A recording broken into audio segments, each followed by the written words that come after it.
ఇలా కలర్ మారే వరకు దూరగా ఫ్రై చేసుకోవాలండి. బంగారు రంగు వచ్చినాయి కదండి, ఈ రంగు వస్తే సరిపోతాయి. ఆయిల్ వేసుకొని 5 పచ్చిమిరపకాయలు వేసానండి నేను.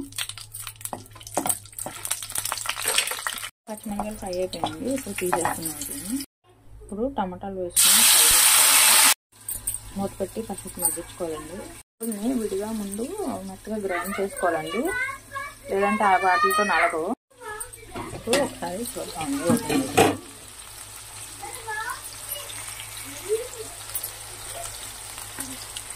ఇప్పుడు కొంచెం జీలకర్ర వేసుకోవాలండి.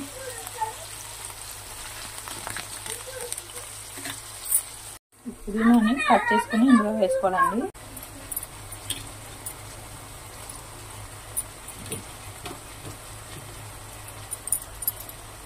ఇవన్నీ మగ్గిపోయింది.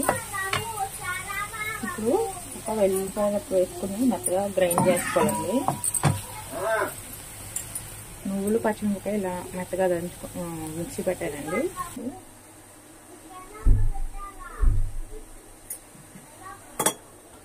అన్నీ చూసారు కదా, ఇంత మెత్తగా ఉండాలండి. ఇలా రుబ్బేసుకుని తాలింపు వేసేసుకున్నాము. ఆవాలు, పచ్చిశనగపప్పు, ఎండుమిరపకాయలు, ఆవాలు వేసండి. కొంచెం కరివేపాకు వేసుకుని తాలింపు వేసేసుకోవాలి.